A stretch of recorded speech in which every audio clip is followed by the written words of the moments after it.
अस्सलाम वालेकुम। कैसे हैं आप सब? उम्मीद करती हूँ सब खैरियत से होंगे। मैं भी बिल्कुल ठीक हूँ।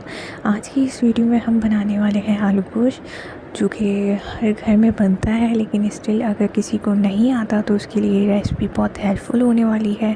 तो चलिए जल्दी से देखते हैं कि हम इसको आलू गोश्त को किस तरह से बनाते हैं।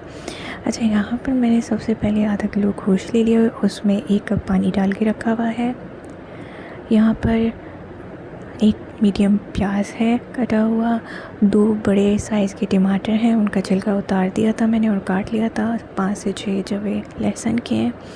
मसालों में 1 टीस्पून नमक, 1 टीस्पून लाल मिर्च, 2 टीस्पून धनिया और हाफ़ टीस्पून हल्दी डालकर आपने ये सारी चीज़ें इस पानी में ही मिक्स कर देनी है। अब इसको गलने के लिए छोड़ देना है। अच्छा, यहाँ पर ये गलना स्टार्ट हो चुका था तो मैंने सारा जो खड़े खड़े मसाले होते हैं, यानी जो आपका प्याज टमाटर वगैरह होता है, उसको मैंने मैश कर लिया है, ताकि आगे जब हम इस सालन को भूनना स्टार्ट करें तो बहुत अच्छे से ग्रेवी जल्दी से बन जाए।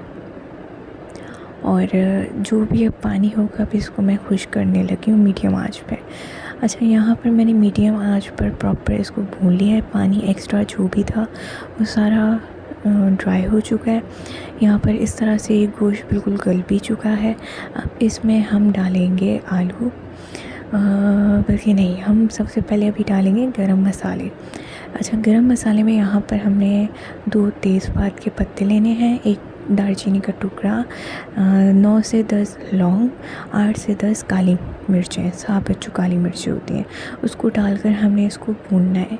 अच्छा, हम जब इसको भूनेंगे तो इसमें जितना भी गरम मसालों का टेस्ट होगा वो सारा इसमें आ जाएगा और बहुत अच्छा फ्लेवर इसमें आता है। अब इसको हमने भूनना है थोड़ी देर, 5 से 10 मिनट, और उसके बाद हमने इसमें ऐड कर देना है आलू कटे हुए। यहाँ पर मैंने 2 छोटे छोटे मीडियम साइज़ के आलू छील लिए थे और काट कर इसमें डाल दिए। आपको अगर ज़्यादा आलू पसंद है तो आप 3 भी डाल सकते हैं, अगर कम करना चाहें तो 1 भी कर सकते हैं, ये आप पे।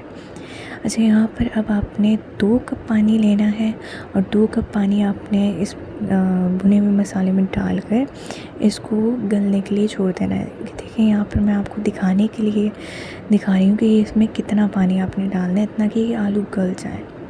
अच्छा, यहाँ पर ये जो है अब मज़ेदार सा आलू गोश्त तैयार है। ठीक है, वो पूरा गल चुका था आलू वगैरह, तो अब मैंने डिश आउट कर लिया है। आपने ज़रूर ये रेसिपी तैयार करके बतानी है मुझे, और कमेंट सेक्शन में लाजमी बताना है कि आपको कैसी लगी है रेसिपी। लाइक शेयर सब्सक्राइब ज़रूर कीजिएगा अगर आपको ये वीडियो पसंद आई है। मुझे दुआओं में याद रखें। मिलते हैं किसी और वीडियो में। अल्लाह हाफ़िज़।